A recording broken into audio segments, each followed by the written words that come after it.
రీసెంట్‌గా ఒక మూవీ ఈవెంట్‌లో ఒక యాక్టర్ ఒక హీరోయిన్ చూసి కాంప్లిమెంట్ ఇచ్చారు ఏమని? "మీరు ఈ చీరలో చాలా పద్ధతిగా, చాలా అందంగా కనిపిస్తున్నారని" చెప్పి కాంప్లిమెంట్ ఇచ్చారు. అండ్ ఈ కాంప్లిమెంట్ ఇచ్చిన తర్వాత ఇంకో మాట కూడా అన్నారు ఆయన. ఏంటంటే, ఎవరైతే లేడీస్ ఉన్నారో వాళ్ళందరూ కూడా ఇది చూసి నేర్చుకోండి. మెయిన్‌గా హీరోయిన్స్ అందరూ కూడా ఇది చూసి నేర్చుకోండి.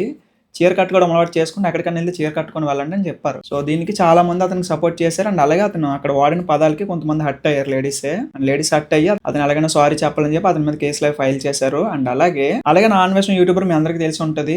అండ్ ఆయన కూడా ఇందులోకి ఇన్వాల్వ్ అయ్యి లేడీస్‌కి బట్టలేసుకోవడం ఫ్రీడము. వాళ్ళకి నచ్చిన బట్టలు వాళ్ళని ఏసుకొనివ్వరా మీరు? అది ఇది అని చెప్తూనే, ఇలా శారీ కట్టుకుంటే మీరు పద్ధతిగా అందంగా ఉంటారని చెప్పారు కదా శివాజీ గారు. ఆయన మీద ఈ నాన్ వెజ్‌ని రియాక్ట్ అవుతూ బూతులు తిట్టాడు.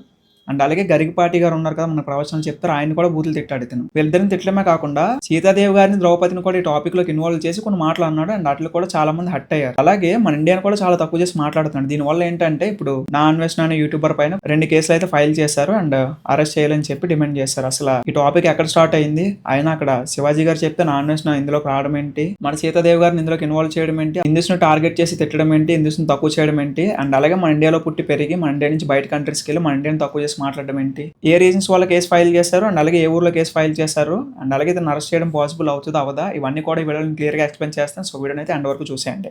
రీసెంట్గా ఒక మూవీ ఈవెంట్లో శివాజీ గారు చెప్పారు, ఒక హీరోయిన్ కి కాంప్లిమెంట్ ఇచ్చారు ఏమని? మీరు చీర కట్టుకొని వచ్చారు ఇక్కడికి, చీర కట్టులో చాలా బాగున్నారు, పద్ధతిగా అందంగా కనిపిస్తున్నారు. అండ్ అలాగే మిగతా అమ్మాయిలు హీరోయిన్లు ఎవరైతే ఉన్నారో వీళ్ళు కూడా దీన్ని అలవాటు చేసుకోండి.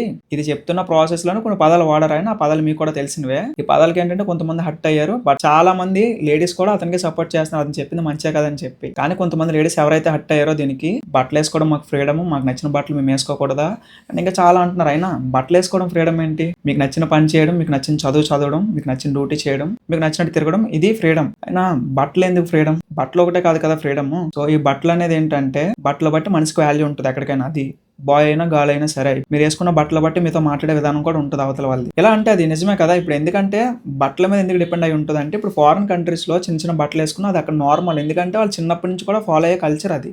కానీ మన ఇండియాలో అలాంటి కల్చర్ లేదు. బాడీ మొత్తం కవర్ అయ్యేలా డ్రెస్సెస్ వేసుకోవాలి, ఇది మన కల్చర్, మన ఇండియన్ కల్చర్. దీంట్లో ఏంటంటే ఇప్పుడు సడన్ గా ఎవరైనా చిన్న చిన్న బట్టలు వేసుకుని వెళ్తే వాళ్ళకి అట్రాక్ట్ అవుతారు, చూడడం కూడా వేరే విధంగా చూస్తారు. అండ్ అలాగే వాళ్ళ కోసం మాట్లాడుకునే విధానం కూడా మారిపోద్ది. ఇది చెప్పిన తర్వాత చాలా మంది లేడీస్ ఇతనికి సపోర్ట్ చేశారు. కానీ కొంతమంది అట్టయ్యి కేసు ఫైల్ చేసి అది ఇష్యూ చేసి దీన్ని ఎక్కడికో తీసుకెళ్లిపోయి లేడీ కమిషన్ దగ్గర పెట్టి అతను సారీ చెప్పించారు. అప్పుడు సాటిస్ఫై అయ్యారు వీళ్ళందరూ కూడా. కానీ అయినా సరే సో అతనితో సారీ చెప్పించారు ఫైనల్ గా. ఓకే ఏదో సాధించాం అనుకుంటున్నారు వీళ్ళు. కానీ అతను చెప్పింది అయితే 100% కరెక్టే, తప్పేం కాదు. ఎందుకంటే మంచి డ్రెస్లు వేసుకుంటే మీకే కదా మంచి వాల్యూ వస్తుంది.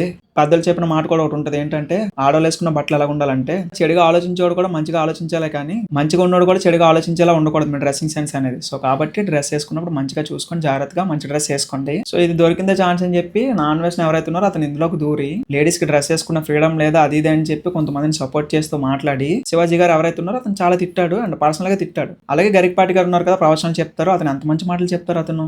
సో రామాయణం చెప్తారు, మహాభారతం చెప్తారు, చాలా స్టోరీస్ చెప్తారు అతను. అలాంటి అతను బూతులు తిడుతున్నాడు. సో దీనికి చాలా మంది హర్ట్ అవుతారు కదా. అండ్ అలాగే ఈ టాపిక్ కోసం మాట్లాడుతూ శివాజీ గారిని, గరికపాటి గారిని తిడుతూనే మన సీతాదేవి గారు అలాగే ద్రౌపది గారిని కూడా వీళ్ళని రేప్ చేశారని చెప్పి మాట్లాడుతున్నారు. అంటే తెలియకపోతే మాట్లాడకుండా ఉండాలి కానీ సో రేప్ జరిగిందని అలాగంటారు. కనీసం సీతాదేవిని రావణాసురుడు టచ్ చేయలేదు కదా. అలాంటిది ఎలా మాట్లాడతారు? అలాంటి మన హిందూ ధర్మాన్ని తప్పుదోవ పట్టిస్తున్నట్టే కదా ఇది. అండ్ అలాగే హిందూస్ వల్ల రేపులు జరుగుతున్నాయి, హిందూసే రేపులు చేస్తున్నారు, ఇంకా చాలా నోటికి ఏదో వస్తే అది మాట్లాడేస్తున్నాడు. ఇదంతా కరెక్ట్ కాదు కదా. అక్కడ జరిగిన దాన్ని మాట్లాడితే ఓకే, జరగలేని దాన్ని జరిగింది అన్నట్టు చెప్తే కరెక్ట్ కాదు కదా అది. ఇలా చాలా మాట్లాడినాడు. శివాజీ గారిని తిట్టాడు, గరికపాటి గారిని తిట్టాడు, అండ్ అలాగే మన హిందూస్ ను కూడా తిట్టాడు, హిందూస్ ను కూడా తక్కువ చేసి మాట్లాడాడు. అండ్ ఇంతే కాకుండా మన ఇండియా, మనం ఉంటున్న భారతదేశం, అతను కూడా ఇండియాలోనే కదా పుట్టాడు, అలాంటిది మన ఇండియాను కూడా తక్కువ చేసి మాట్లాడుతున్నాడు. మరి ఇంత మితిమీరిపోకూడదు కదా. ఒకప్పుడు అంటే బ్యాటింగ్ యాప్లు చేస్తాను తిట్టారు, దానికి సపోర్ట్ చేశారు, ఎంకరేజ్ చేశారు. ఎవరైతే అతను సబ్స్క్రైబ్ చేసుకొని ఫాలో అతను వీడియోస్ చూస్తున్నారో వాళ్ళని కూడా తిడుతున్నాడు. అంత బలుపు ఎందుకు? సో కాబట్టి ఇప్పుడు ఆ బలుపుని తగ్గిస్తున్నారు మన వాళ్ళందరూ కూడా. అండ్ మనం కూడా తగ్గించాలి. ఇలా మన హిందూ ధర్మాన్ని తక్కువ చేసి తప్పుదోవ పట్టించి మాట్లాడుతున్నాడు అని చెప్పి మన హిందూ ఆర్గనైజేషన్స్ ఏవైతే ఉంటే వాళ్ళు వెళ్ళి కేసు ఫైల్ చేశారు మన వైజాగ్ లోనే. శివాజీ గారిని తిట్టారు, గరికపాటి గారిని తిట్టారు, అండ్ అలాగే మన హిందూ ధర్మాన్ని తక్కువ చేసి తప్పుదోవ పట్టించి మాట్లాడుతున్నారని చెప్పి ఈ 3 రీజన్స్ మీద బేస్ చేసుకొని కేసు ఫైల్ చేశారు. అండ్ పోలీసులు కూడా కేసుని తీసుకున్నారు. అలాగే ఇప్పుడు రెండో కేసు ఏంటంటే రీసెంట్ గా బెట్టింగ్ యాప్స్ మీద వీడియోస్ చేశారు కదా. ఈ బెట్టింగ్ యాప్స్ కోసం వీడియోస్ చేసినప్పుడు ఏంటంటే తెలంగాణ డీజీపీ ఎవరైతే ఉన్నారో 300 కోట్లు స్కామ్ చేశారు ఈ బెట్టింగ్ యాప్స్ మీద అని చెప్పి ఒక వీడియో చేశారు. దీనికి కూడా కేసు ఫైల్ చేశారు. ఎందుకంటే అవన్నీ ఫాల్స్ ఎలిగేషన్స్, సరైన ఇన్ఫర్మేషన్ ఉండదు, వీడియో పెట్టాడు.